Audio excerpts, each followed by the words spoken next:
Welcome to the Virtual Memories Show. I'm your host, Gil Roth, and you're listening to a weekly podcast about books and life. Not necessarily in that order.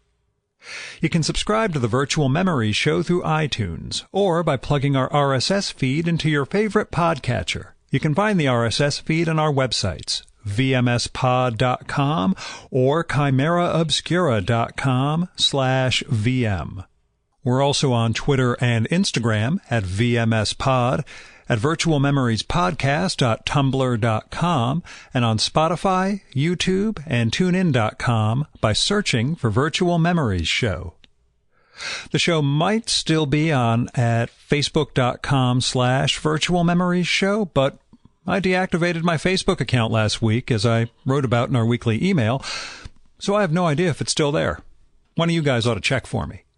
Anyway, if you like this podcast, please go to the iTunes store, look up the Virtual Memories Show, and leave a rating and a review for us. That'll inspire Apple to promote us a little. And of course, you can also promote us by telling people about the podcast on social media or however else you publicize the things you like.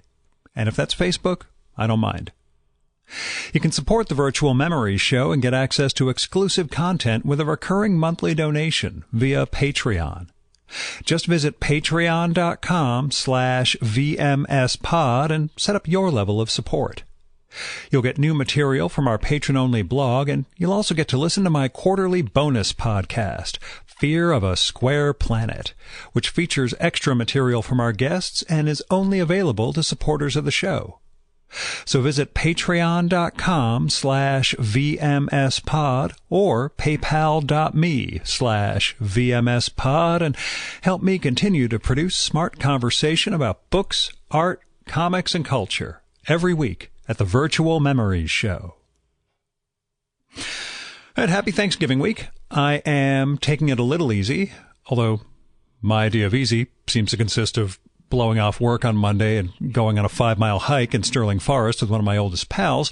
Your mileage may vary, but my point is take time out for the good stuff when you can. This is a week that's a little bit slower, although there was major news in my day job world this morning that's sent me into a tizzy, but we'll deal with it. But since it's a short week, I'm going to keep this week's intro brief.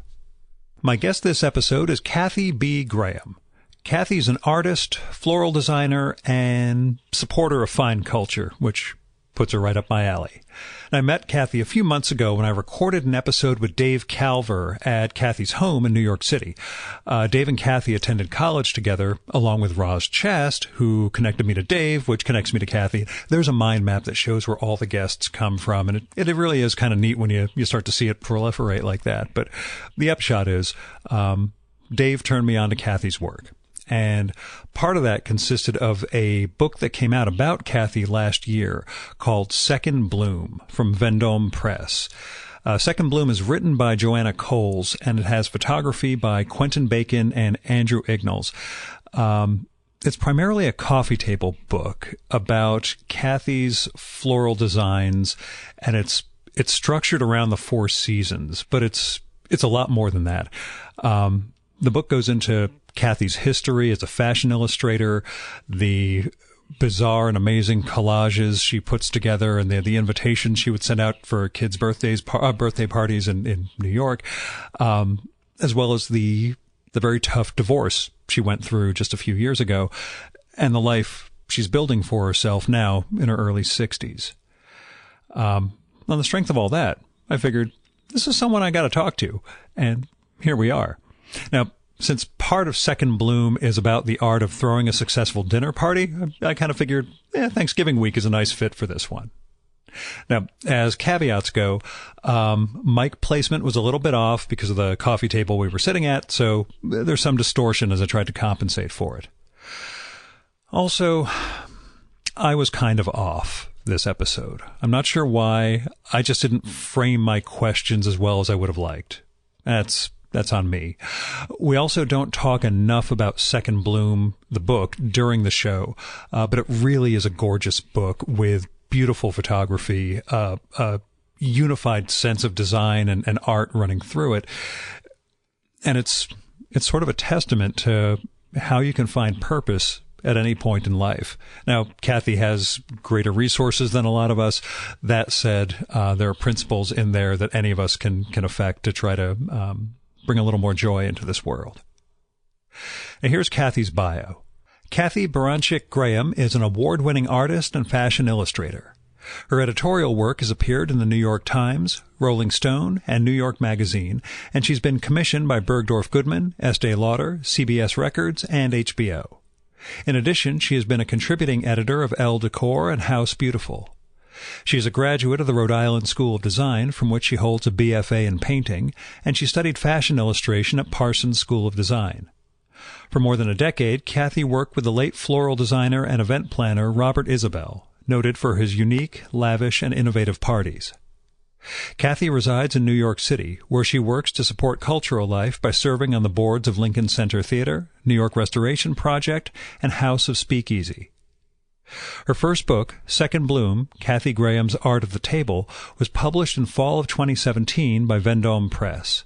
Cathy is also the designer of a line of paper products comprising fashion note cards, gift and holiday cards, notebooks, and wrapping paper.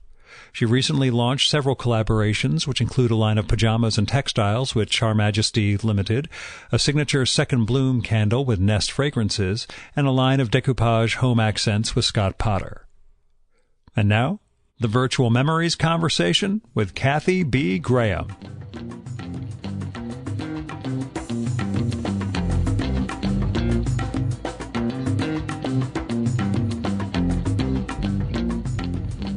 So tell me about Second Bloom and your Second Bloom. Well, it starts with my first bloom, which was being an illustrator and working as an illustrator in the mid to late 70s through the mid 80s. And I worked quite a bit, and I loved it. And then I got married, and for various reasons, one was I simply was so tired of the style I was working in, which was pastel, very loose, very free. And I started working for advertising agencies where they paid so incredible. I mean, the pay was beyond belief. You'd get like $10,000 a drawing, but you'd have to redo it 40 times. And I just felt a little burnt out. So the combination of feeling burnt out, tired of my style, and I really got to the point where they'd say, well, we need this, and I'd copy an illustration of mine. I couldn't even come up with anything fresh. I'd copy my own work. And it just seemed a time for a hiatus. I didn't realize the hiatus would be 30 years. And so when my ex left me rather suddenly, or at least to me it seemed suddenly, I had to figure out how to put the pieces back together. And one of the things is, it was to draw, and to draw rather than every now and then like I did. It was like drawing every day, even at night, and it became a form of therapy. So, and the flowers are another thing. So the Second Bloom, I was lucky enough to meet Robert Isabel and loved what he did. I had hired him for a party. He saw I had flowers everywhere, that I loved flowers. And I said, I want to get better at doing flowers. What would you suggest? And he said, come and work for me. And I said, when? He said, tomorrow morning. I came. That was it. And like they say in the movies, it was the beginning of a fantastic friendship. I learned so much. And that really became my creative outlet, was doing flowers. And occasionally I then had kids, doing birthday cards, birthday parties, all sorts of things. So I had a garden, a house in the country, so I really became very involved with flowers. Mm-hmm. But it was an art that was primarily domestic in that sense. It was art, like you mentioned, for kids' invitations My and own things kids. like that. Yeah, Yes. yes, that's what I mean. So it was part of the home life that ended up getting blown up a couple of years ago. Exactly. And I was so lucky to be able to draw, because it really was a form of therapy. And when I started just I'd be like in tears or whatever, and just drawing in bed and finding it very relaxing to draw British aristocrats from between the wars. So I would work at home with Prismacolor and especially indigo blue. So I just did all these blue drawings in a little sketchbook, and so I did. What did you have to relearn in terms of drawing? What did that hiatus mean, or what did you find you got better at as you were things you couldn't have done back when you were young and doing this commercially? Back before he left me. Those are two different questions. No, but this is before he left me. There were some difficult things going on, and I took solace in going and drawing at the Art Students League and doing figure drawing and doing it 5 days a week in the afternoon. And I did that for about 2 years. So I think in a funny way that prepared me a little bit. And gave you some signs of what was coming in terms, or was it stuff you weren't conscious of? I wasn't. I was an ostrich. My head was in the sand. I really didn't know what was going on. I don't know. I was just going along with life. I wasn't happy or unhappy. It was just, I look back now and I see, because I'm feeling so much better, that I guess I was pretty unhappy. Was there someone who pushed you back into drawing? No, that came from me. Okay. But with the drawing and friends knowing that I drew, my great friend Joanna Coles said, I think you should do a drawing a day. It should be whatever you feel like, and post it on Instagram. There's this illustrator, Donald Robertson, and he did that, and he's become so popular, and you should start doing that. So I did do that. And then another friend who was divorced said, people are probably going to avoid you. They'll think it's contagious. And of course, if something like that happens, you think, oh my God, she's going to be such a drag to be around. She'll be like crying, this and that. So I thought that was a perfect opportunity for me to give dinner parties. So I started giving dinner parties, and not just a few dinner parties. I was giving dinner parties like, twice a month. I mean, but big dinner parties. Yeah. And that was just a way to put on a happy face and have fun and be creative. And actually, pretty soon after he left me, I got a book deal. Which led to Second Bloom. Yes. Yeah. Is entertaining an art? Because I try to make the argument that conversation is an art, and that's how I justify doing this instead of actually writing or anything else. But I don't know if it's an art. I mean, I feel because I'm so visual, I like to create an environment. And I feel if I can create an environment with flowers, the lighting, the way it smells, all of that will enhance a party. It won't make a party, but it might loosen people up a bit if I put these ridiculous things on the table. And you can always sort of start a conversation, God, our hostess is completely insane. Nuts. Look at these bizarre things. She's an imbecile. And that will start a conversation, and you'll have something to talk about. So I try to make my parties fun and lively. Where did flowers begin for? I know gardening was a thing from your childhood, but flowers and floral arrangement is different than gardening. Oh, it is. But it was really because my grandmother, on my mother's side, who I spent lots of time with my grandparents, she was the gardener, but she also was a flower arranger. She loved doing it, and she said, these were the days when women didn't work. She said, if I could work, I would have had a flower shop. Do you have a favorite one in the city, by the way, or is it something you don't want to reveal? Oh, not at all. I'd be delighted. I think that there are so many florists, wonderful florists, and if any work they can get, I think it's great. I'm not a professional florist. This isn't how I make a living. So I would say I love Zézé's work, and if I have to send flowers somewhere or have to recommend somebody, I always end up recommending Zézé. But there's some wonderful other florists that I can't remember their names. Have you seen the documentary Dior and I about Ralph Simons? Yes, I did see that. Okay, with the big floral. Oh, that was thing. marvelous. Okay, because I watched that a couple of months ago and thought, oh my God, that's insane. And then thought of you and your work and how beautiful. You'd blow that super large to pull that off. But talk about, if you can, art and color for you? Like where those began, in your youth? Was this, talk about it if you can, where your where art came from, or the making my sense. father paints, and he also is an architect and loves art and loved collecting, but not like people collect now. I mean, this is, he was a struggling architect, but he had an eye for art. He was curious about everything new that was going on. My parents divorced. My mother was also a painter and became an art teacher. So I guess maybe it was sort of natural. I mean, and it was something that I was encouraged to do too. Mm-hmm. But my parents divorced pretty much right after I was born, and I have 2 other brothers. And my father would take us, we'd go into the city where he lived and go to the Art Institute every week. And then we'd go to the galleries, and we'd do the galleries. And so I grew up around art. Mm-hmm. What sort of painting? And does your work reflect either of your parents' influence particularly? That's a hard one to say. I mean, I think that I was exposed to some fantastic artists. My father would go through periods. He was very into American naive painting, so Pippin and all these things I knew about from Chicago, so the whole Chicago school.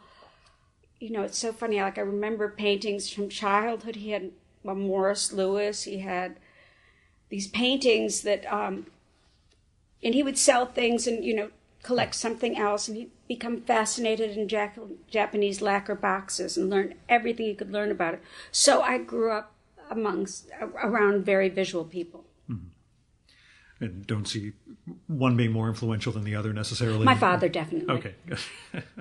Not to hold it against you or anything. No, definitely my father. I just loved my father's taste, the way he looked at things, the way he was able to explain things. And he's still very much around. I mean, he's just turned 95, and he's fantastic. Yeah, I was looking him up before this and realized he was one of the Monuments Men. Yes. Also. So, the World War II or post-World War II reclamation of... And he'll tell you, he was just a kid when he went into the war, and when they were putting together, they weren't called the Monuments Men. That was sort of made up. Branding afterwards. Yes, but it was...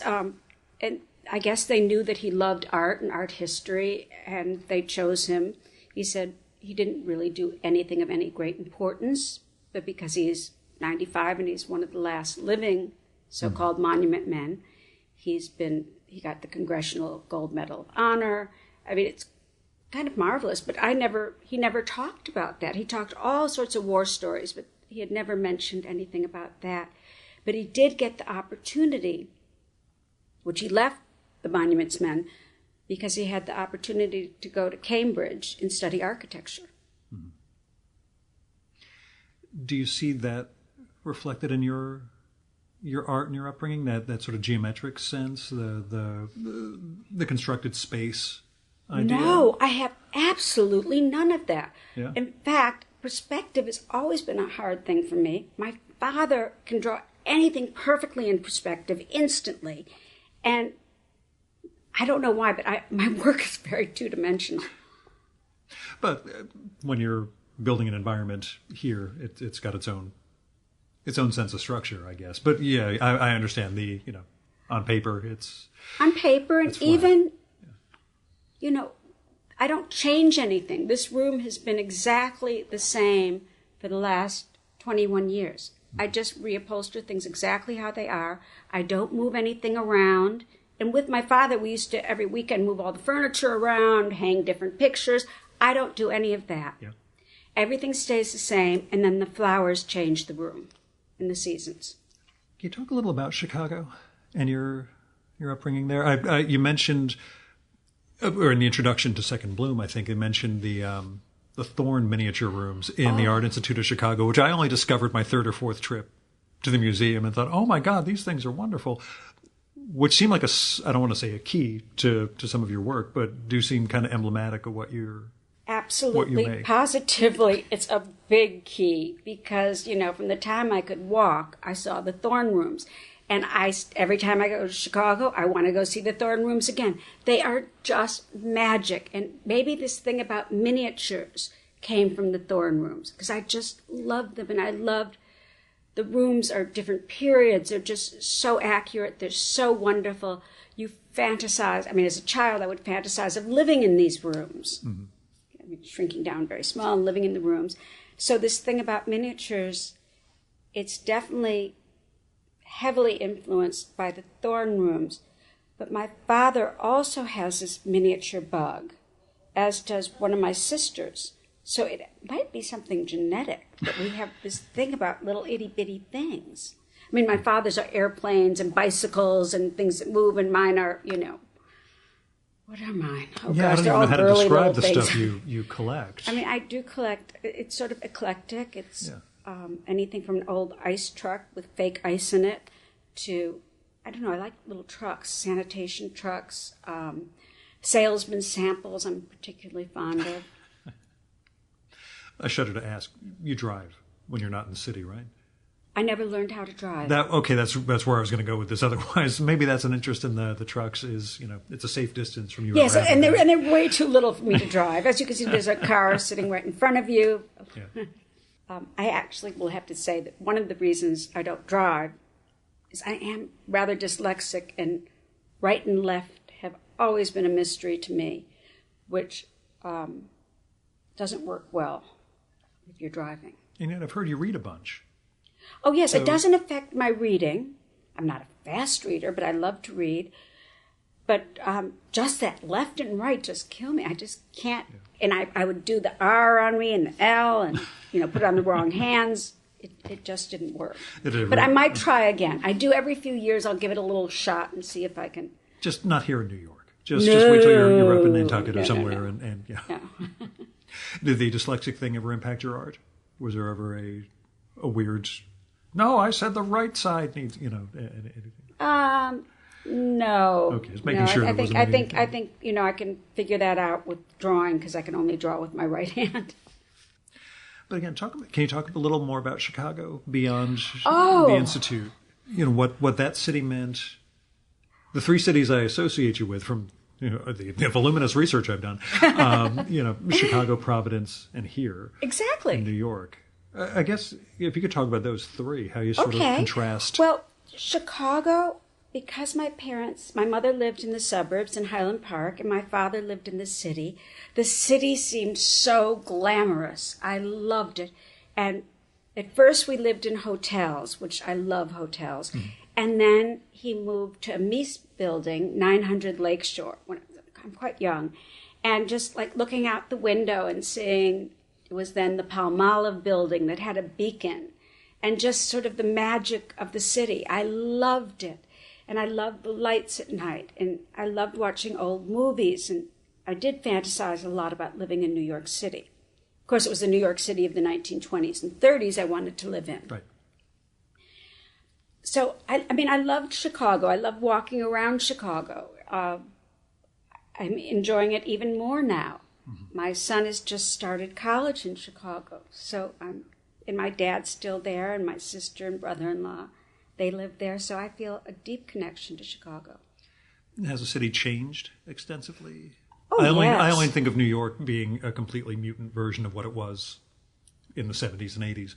I have no grasp of Chicago and how it's evolved over the decades. Well, since I went away to school... to college in Providence, and would just kind of go back and visit Chicago. I didn't know Chicago as well as when I was young and living there. So it has changed enormously, as a lot of cities have. But it still has a city where you have light and space. The architecture's fabulous. You can actually see the architecture because you're not in a canyon. That's what struck me my first time there in 2000 or so, because New York is my paradigm of what a city is. And the first time in Chicago, I thought these buildings are grand, and yet they sweep back from the street, so you can actually experience them, not be, intimidated by them, I guess. No, I adore that. Also, growing up, and I think this was true for a lot of people in Chicago, the arts are so important. You're brought up loving the arts, wanting to do something for the arts. And maybe because you're in the middle of the country, it's flat. I don't know what it is, but, from the symphony to the art. All the arts are celebrated in Chicago. The Goodman Theater, I mean, it is a very exciting city and very sophisticated. Had you thought of studying at the Art Institute instead of RISD? I did. I studied all through high school there. I would take classes. Interested in university, though? No, I wanted to go to RISD. Okay. I was just wondering if there was a... No, I didn't even think of it. I wanted to go east, and my older brother had gone to Brown, but then transferred to architecture at RISD. So that's how I got to know about RISD, and I fell in love with it.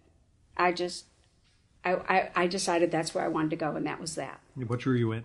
What? I mean, what drew you in about it? I'm sure the program itself, but were there aspects of Providence or I campus? love it. Providence was so beautiful and historic, and there were so many creative, exciting people. It was a college. I mean, it felt like a real college, but it was devoted to art and all sorts of arts. I loved that they had a winter session where you could break out of your major and try anything. I remember back then in freshman foundation, which, was kind of tough. I mean, you had to do calligraphy. I mean, that was a course you had to take. I mean, it really was a traditional, fairly structured art college. Do you feel it prepared you for your career, or did your career almost exist in spite of art school? But what happened was, I mean, I was, always a little flaky. And I went there thinking I wanted to be in sculpture. But then you have freshman foundation, and I realized, no, I don't really want to be in sculpture. And I decided to go into illustration. So when I flunked out of illustration, sophomore year... Is there a story? Or is it just I had an illustration teacher that really did not like my work. And, I just couldn't render well enough. My perspective was off. And it was a very traditional type of illustration that he taught. The things that you would see in Yankee Magazine or the Saturday Evening Post. And that wasn't where my skill set was. And my father, thank heavens, said, go into painting. Mm-hmm. So I went into painting, and I had the most marvelous teacher. And Richard Merkin, who was so exciting and would create these vignettes to paint that with stripes and this and that, almost more illustration. And he was such a great teacher, and I sort of got some confidence back. And I quite enjoyed being in painting, and that's what I graduated in. So. And what did that evolve into? You came to New York afterwards? Well, it was just somebody who had the studio across from me said, Cathy, you love fashion. Why don't you study fashion illustration at Parsons? And my boyfriend at the time was moving to New York, as were good friends, Dave Calver and this woman, Claudia. And the idea was that we would all move down to New York, and we got an apartment in Prospect Park long before Brooklyn was chic. And what happened was, so that's where the Parsons came in. So I went to Parsons. It was very different from RISD. It was like being at a job. And it had a real fashion illustration department. And I became very, very focused there. Is this something you wish you would, notwithstanding the people you got to meet at RISD, is it something you wish you had done as an undergrad? Oh, no, not at all. I was thrilled that I had the painting background. Okay, it makes sense that you had to build yes. up. Yeah.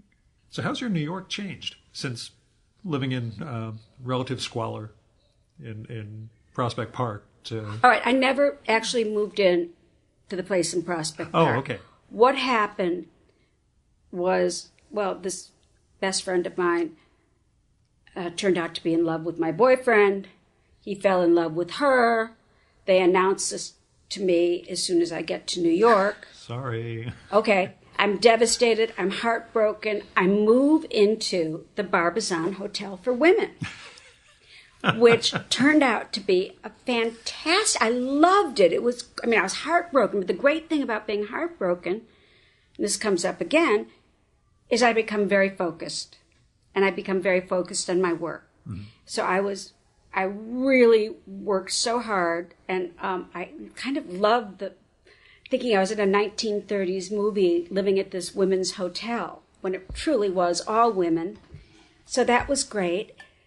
And that was my uptown life. And then after I graduated, I answered an ad in the Soho News for a summer sublet.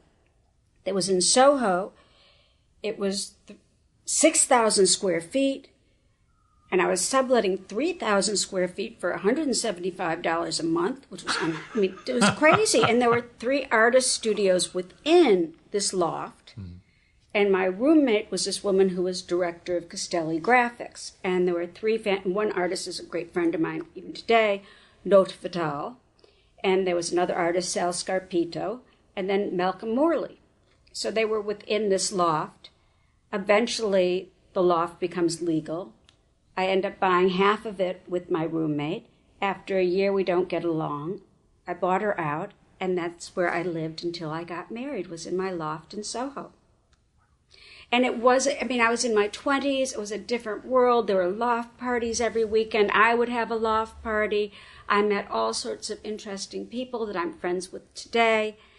And the city was falling apart. It was a very bad time for the city. It was dangerous. Central Park has improved so much. Yeah. And, but you could buy things very, very cheaply in 1977. And your new studio? A few doors down from where we are now? My studio there, I got that after 9/11. I had looked at the space, and I thought it was too expensive. It's a rental, and I kept thinking about it, and somebody else rented it, and then 9/11 happened, and they moved out, and I thought, I'm just going to go for it. And that's when I got my studio. Which is a marvelous space. I'm yes. so glad I got to see that, too. But how has your New York... I know going from Soho to the Upper East Side is a very big difference, but how has New York changed for you culturally? Are there aspects of it now, obviously, not as dangerous, things that you either miss or things that you really marvel over in terms of how it's changed? I don't know. I'm still loving it. Just this week alone, I went to Carnegie Hall, and Danielle Berenbaum conducting Tchaikovsky Symphony No. 5. It was great. I went to see a movie last night at the Paris on Maria Callas. There's so many endless things to do. There's so many shows that I want to go see. So for me, it's still very exciting. Mm-hmm. Do you talk to art students? I'm happy to. If they want to come and talk to me, I'm delighted to. Occasionally, if somebody will call me, I'd be happy to talk to them. But I guess since I was a housewife for so long, they wouldn't have anything to talk to me about. Yeah, I just wonder if there's any sense of the, how you made a go of it, post-art school, or whether there's, lessons to be imparted at this point. Well... Or if your experience is just that unique. Well, no, I don't think it was. And a lot of illustrators that I met at that time, you put together a portfolio. When I was at Parsons, it was fashion illustration. I don't know where I got up the nerve, but I called up Antonio Lopez, the greatest fashion illustrator. Not ever, but one of the greatest fashion illustrators ever. And I just did a cold call, and I went with my portfolio, and I went to see him. He liked it, and he sent me to this art director, Bea Feitler, who was a brilliant art director. She liked it and said, I'm going to give you 2 Bloomingdale catalog covers. I almost fell over, and I can't find the second one, but I have the first one, and I did it in oil painting, so I still was painting too. And I also went to see Joe Eula, who was doing all of Halston at the time. Now, I didn't develop my fashion sense. My idea was, it was like Brooks Brothers, shirts with khaki pants and espadrilles was like my look. Yeah. And no makeup. My hair was kind of really long then. And so I went in very unchic and saw Joe Eula, who was just wild and funny. And he said, this is great. I don't feel like doing this job right now. I have with Vogue, with Rochelle Udell, so I'm going to call her and you're going to do the job. So I can't tell. They were so generous and so helpful, and it really did start my career. I went to New York Magazine. I have 2 Bloomingdale catalog covers and this little thing in Vogue, and I got J.C. Suarez was the art director at the time. And he said, okay, I'm going to give you 4 color pages in the year-end issue. So that really did sort of, my career took off. And what I was doing at the time, I worked in pastel. It was very free. I was very influenced by Cy Twombly. I was very influenced by, Joan Mitchell, these various painters that I loved. And so I'd do this kind of wild, punky, feminine drawings. And then I moved to pastel. And this would be in the 80s? Late 70s, 80s. Yeah. And besides Twombly, who are the other visual influences? Oh, there's so many. I actually did think when I was in painting, if I don't have the facility, which I didn't, to paint as well as John Singer Sargent, why bother? Yeah. But there's so many artists I love. I mean, from William Blake to, I love the pre-Raphaelites. I'm crazy about Waterhouse. There's so many. I could bore you to tears. Favorite museum here in the city? Yes, I do. The Neue Gallery. Yeah. It's just such a wonderful addition to the city. And their very first show was Dagobert Pesce, and I went crazy for that show. The work was, I just love his work so much. I love going there. It's small, it's beautiful. It's just a great treat and a great gift to the city for Ronald Lauder. Yeah. Had marriage not intervened, would the frustrations of commercial illustration have still pushed you away from that work? To some extent, I'm not sure. Yeah. I think my style would have had to have taken a change because I was just so tired of doing my pastel swooshes. Yeah.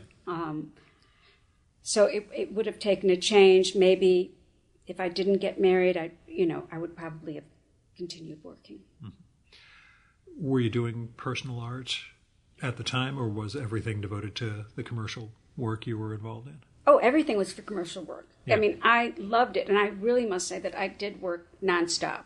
I was always working on something, maybe 2 things at the time, so I did keep really busy. Back then, illustration was used in a way that it's really not today. Mm-hmm. Fashion illustration existed even. Yeah, how has it changed? Number one, magazines. Well, magazines stopped using illustration about 20, 25 years ago, stopped using it the way they used to, and went to photography. And now magazines, sadly, are going away. I don't know, maybe there'll be a resurgence. There's some fantastic illustrators out there whose work I just love. So, they'll find an outlet somehow. Posters, stores, commercials, animation. A few weeks ago, I had the episode with Michael Gerber, this guy who is doing a print-only humor magazine that our mutual pal, Roz Chast, contributes to, The American Bystander. And it's one of those things where it's like there's just no online component. You can contribute online or subscribe that way, but the content is just print. His whole thing is these are works that shouldn't be on a little screen. They shouldn't be on your phone. They should be in your hand as a magazine and a book. So I love that. It's tough. I love that. I grew up with magazines. I grew up fantasizing. Vogue and Bazaar. I loved looking at these magazines. I loved the size of them. I loved seeing people's homes. I just adored it. And it's something I don't think my children look at magazines particularly. Do you remember the first time you saw your work in print? Was it the Bloomingdale cover, or was it... Well, I guess I would count... Let's say magazine as opposed to catalog. Magazine, yeah. It was very thrilling. My dad was so excited. My father's my biggest fan. So my father was so excited and would run out and get it, the magazines and buy lots of copies, and relatives, they get all excited. But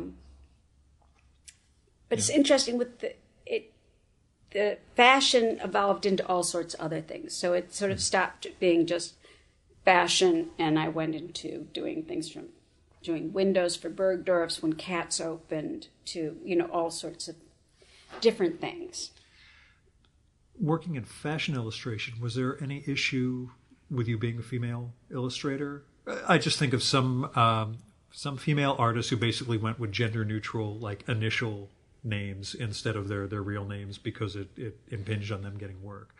Had that ever, from the look on your face, I'm assuming no, that there was never an issue of being Cathy. No, it never even occurred to me. Okay, don't think about it then. I don't want to ruin your entire No, I was, my dad, who I talk about a lot about, but anyway, he very much always encouraged me to have a career.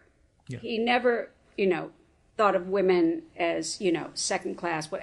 He was actually kind of upset when I stopped doing illustration. And when I changed into my uptown life, I rarely told anybody I used to be an illustrator. Yeah, how did you live that life?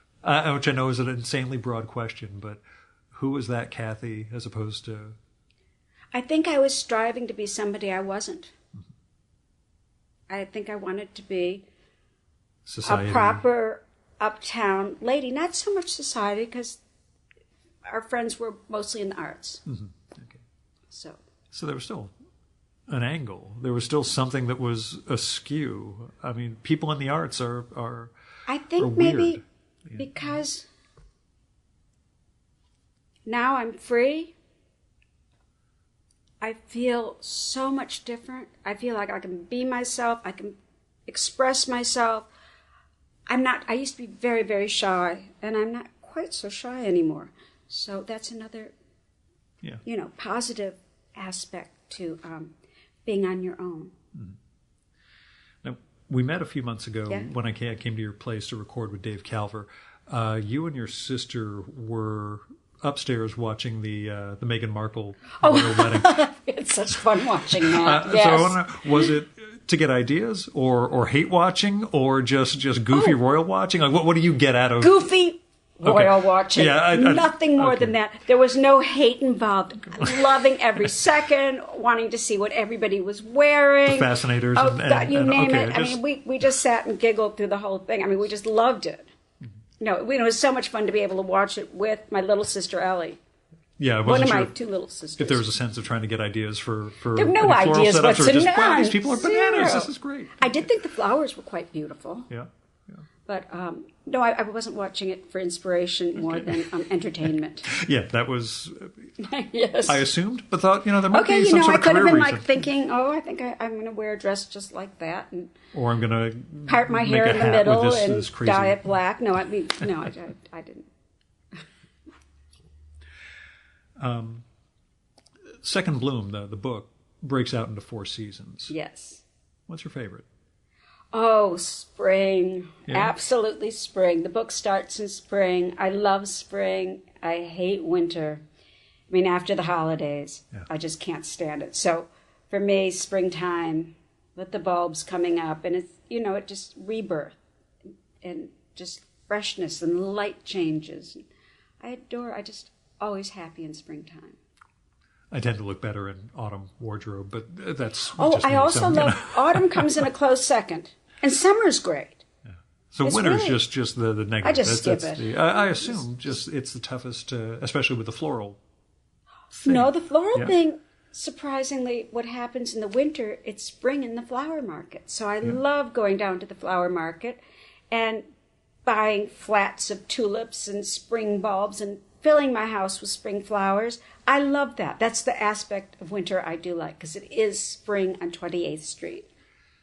Let me ask about planting, the time delay aspect of planting and planning and all that. I know you have a cutting garden in Massachusetts.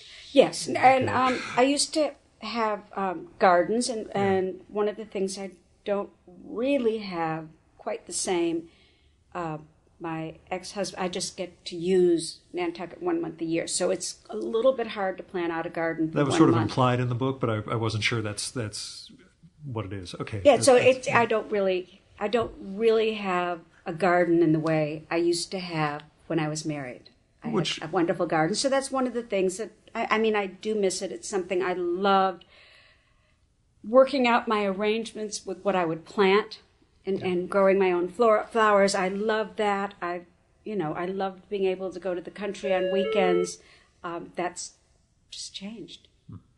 I was going to ask, are there aspects of life that aren't as great? Oh, absolutely. I mean, it was a very cushy lifestyle I had. Now I'm in more of a reality mode. Favorite form to work in? A favorite form? You mean favorite? Yeah, I mean the flowers, the illustration. I think you're still doing illustration. You do collage. You do various types of design. What do you like? What do you like most? Well, I've sort of fallen in love with doing watercolors. I love the translucency of the color. I work on Arch's 90-pound hot press.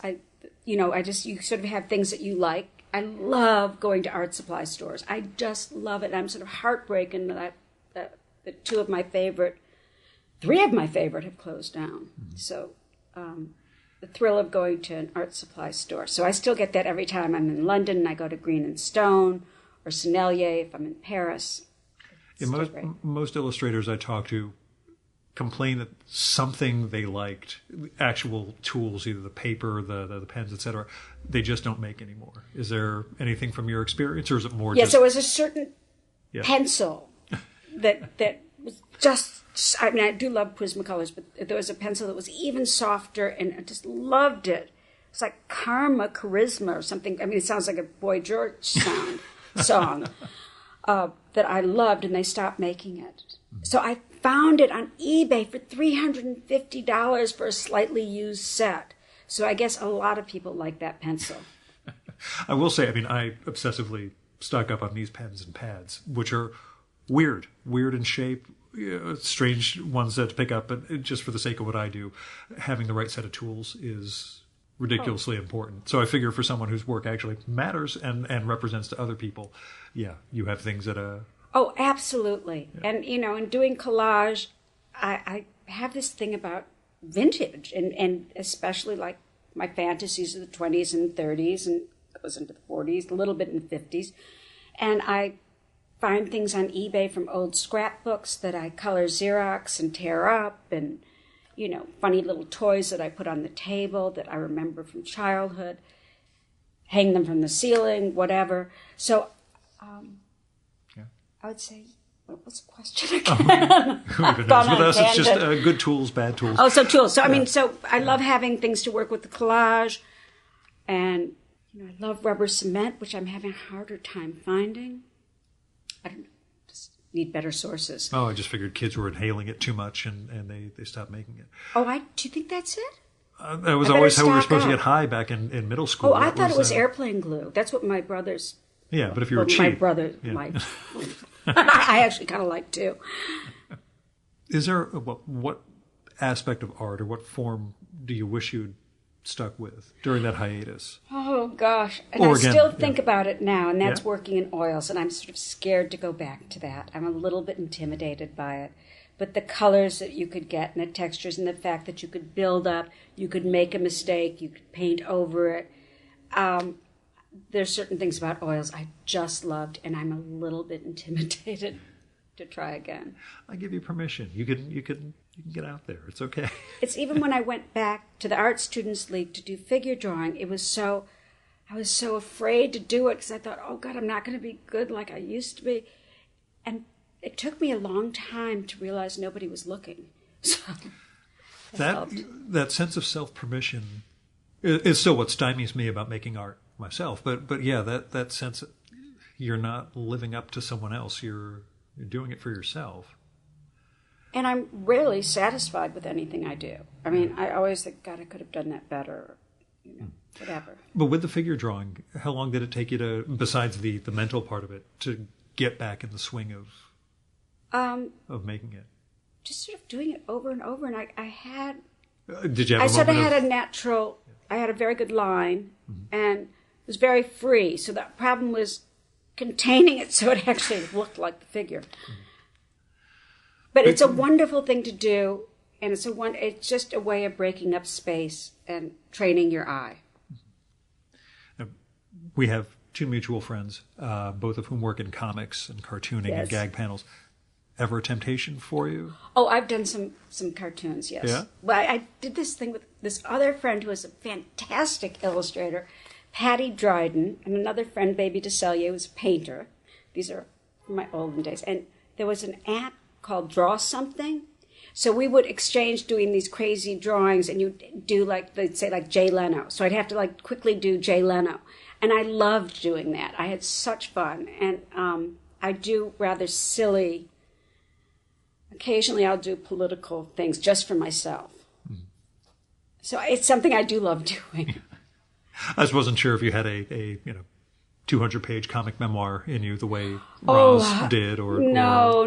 Mine is more caricature. Yeah. Do you have is there a story you want to tell? A story I'd like to tell about what's I can, a story. I just don't know. Do you have that? Do you see that coming out through your art, or is art more about those built environments and the experience in the moment? I always loved being a commercial artist and being an illustrator. And what is interesting is with this book and with going to my studio pretty much 7 days a week and doing all these things, I'm so excited. So I feel like I'm starting my career at a rather late age. Mm-hmm. It's the time that most people should be like retiring, and I'm just starting to do some very exciting projects that I'm thrilled about. Oh, yeah, talk about those. We didn't actually go product into design. Yeah, talk about some of the products if you can. Well, it's very hard to talk about something before you physically have something that you love, and then you think you're going to jinx it and I won't be able to draw it. But I've got some really, just wonderful things that, possibilities that are actually happening. And thrilled and scared and excited. And also amazed, because if you can break the stereotype, you can break the stereotype of the divorced Upper East Side lady, or you can break the stereotype you can't start a career in your, mid-60s, or you can't do this or that. If I can break that stereotype and say, guess what, you can. And I didn't crumble, even though I lost so much materially. And I was crushed not to be able to have my family being broken up, my children, the divided holidays, no longer having this lovely place in the country in Virginia that I did all the holidays at for years, before that in Connecticut. So for me, it's just this new beginning. But I do miss aspects of the old, but not enough to say I wouldn't trade for all the tea in China. Either of your kids artists? My son has a great eye. He really understands space. Almost, from the time he was little, if I wore something different, he would notice. Just recently, I had my makeup done, which I don't usually have it. He said, "You look really different." So he's got a great eye. He loves video. He loves film. He understands space. My daughter draws beautifully. She, sort of a secret, she's got a great eye. She's got great ideas. This summer, I had used these tiny little vials that I put just each little flower in. And I sort of scattered them about the table. And Juliet said, "Why don't you do a pattern out of that?" It was such a great idea. And she said, "Why don't you do a star?" And so I did that. It was really fun. I sort of started this new thing. So both children are visual. My daughter happens to be a great writer. She's just a natural writer and is very engaging and amusing. And my son is just the sweetest, so talented. He's adorable. Loves BMX biking. So I'm very proud of my children. And I think my children are proud of me, which starting over and seeing that I wasn't destroyed by the divorce. That in fact, I was empowered by it. And have you been invited to talk to people about that at all? And are you no longer contagious among the Upper East Side set that you were? No, they just don't like me. No, just kidding. Well, that's fine. That's understandable. Okay. No, I don't think so. I think that when I do the talks, which I never thought I could get in front of people and do these talks. Uh-huh. They're very visual. I do a little presentation of the book, but I talk about my childhood, and I do these collages for the childhood, and I did the divorce collage, and did a crazy entertaining tips collage. So I'm having such fun, but I talk about it, and I'm very honest about my age. I'm honest about that I was devastated, that it was horrible, that it was a really, really, shocking, terrible thing that I wasn't expecting to happen. But at the same time, I don't know anyone who hasn't had something in their life that happened like that. If it's being sickness or whatever, nobody gets a free ride. So I don't do it as I'm so special. What I'm trying to say is you just go forward. And I made a very calculated decision. I was 61 years old, and I thought, I'm just too old to be bitter or angry. And you have to go forward and do something and have fun. And I tell my children it's so important to have something in your life that you love and you love to do. And I was blessed to have that. Is there a sequel to Second Bloom, by the way? Yes. I can't really call it Third Bloom. Yeah, I know. That's what I was going to ask. Is there a Third Bloom? I have another book that is going to go into the works. I might start doing some shoots this winter.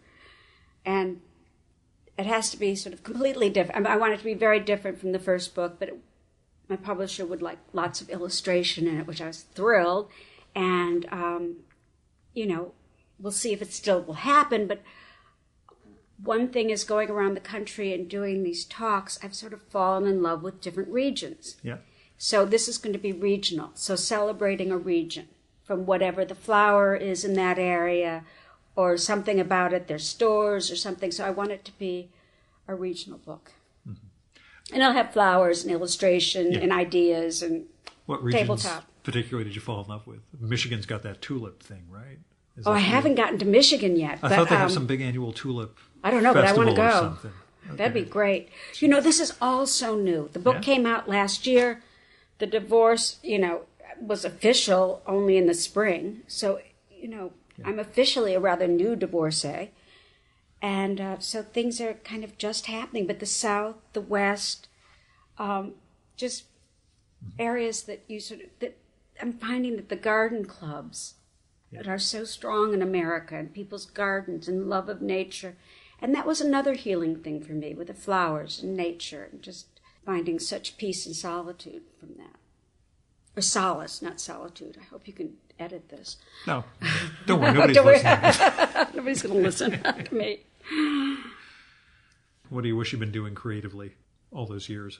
I don't know. I think I'm not quite sure because my creativity sort of by its nature somewhere. Was the kids' parties or whatever, but it was, God, there's this great word, subterfuge. We're kind of like underwater. Yeah. I think of those years now as being slightly underwater.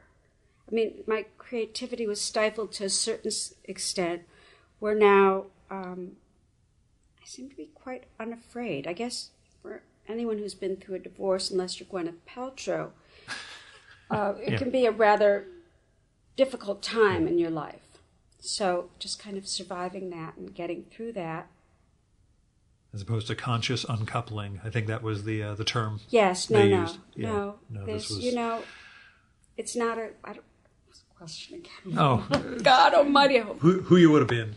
So I don't know who I would have been or how I could be. But one thing I do think about is you can't go back, and you can't rewrite the script. I had a great friend who was a scriptwriter. You can't rewrite the script, and you've got to go forward. And if you can stay positive and you can stay, just fake happiness until you are. And my work is rather happy. It's not exactly somber. It can be rather silly. But that's a plus. I showing the book to my wife, she was just enchanted, which I guess is the vibe you're trying to reach. There's that sense of color and the flowers and just the way things kind of enliven a space.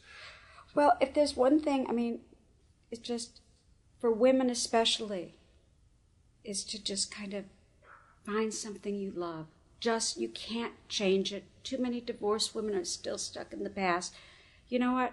you seem like a really nice man. But not all of these guys are so nice. So what? So just kind of, I've got 2 gorgeous cats. That's actually, I'm engaged to one of them. Oh, well, that's good to know. Heterosexual marriage, or is this? Well, no, it's interspecies. Well, there's that too, but I just don't know if it's a boy cat or girl. So. It's a boy cat. Okay, so that's at least somewhat But I'm very conventional. liberal, but this just happens to be a boy cat. Yeah, Cathy, I'll let you get back to it. Oh, Thanks you're so much. sweet. Well, thank you. I hope this was all right and just delightful to talk to you, and you're so easy to talk to. Thank you. And thank you.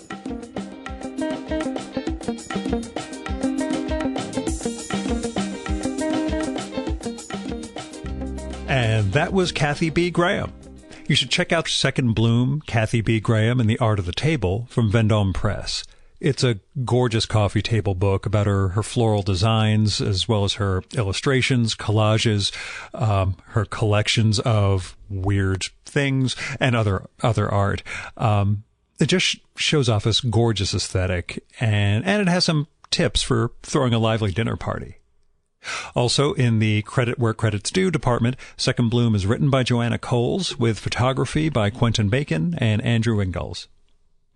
You can find out more about Cathy at her site, cathybgraham.com. And that's got more links to her work, articles by her and about her, as well as some of the products that she's designed.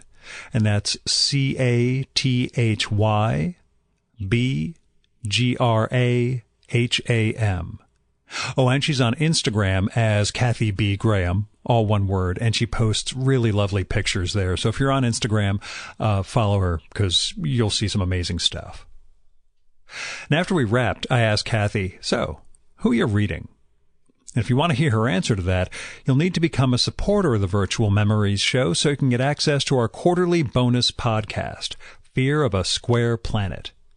I posted the 3rd quarter episode recently, and it features book recommendations and some extra conversation with Mark Ulrichsen, Nathaniel Popkin, Hal Mayforth, David Lloyd, Lance Richardson, Glenn David Gold, Moby, Audrey Niffenegger, and Ken Krimstein. You can support the Virtual Memories show via patreon.com/VMSpod or paypal.me/VMSpod.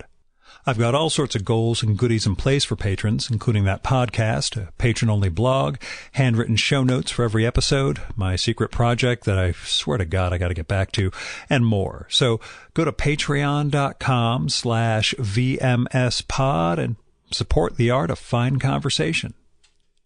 Now, I recorded this episode at Cathy's home on the Upper East Side, so that means $12 or so at the George Washington, an absolutely mind-blowing $68 to park for 2 hours nearby, and $37 for tea and avocado toast at San Andreas because I got there early and felt I should get something to eat before we got together. This is why I don't spend much time on the Upper East Side. Still, if you want to help defray some of the costs of the Virtual Memories show, like web hosting, travel, equipment, coffee, or tea and avocado toast in a fancy Upper East Side cafe, or if you just want to toss me some money because you think the show is worth it, then visit patreon.com/VMSpod or paypal.me/VMSpod and make a one-time or recurring donation. A special thanks go out to Joe Caruso, Michael Hacker, Michael Janizik, Paul Karasik, Fred Kish, Jonathan Kranz, Jack Lescamella, Teresa Lewis, Stephen Nadler, Payne Prophet, Dmitry Samarov, Stephen Solomon, Craig P. Steffen, Greg Tanner, Ford Thomas, Noah Van Skyver, and Garrett Zecker for going over and above in their support of the Virtual Memories show. We have the full list of show supporters at chimeraobscura.com/VM. Our music for this episode is Fella by Hal Mayforth, used with permission from the artist.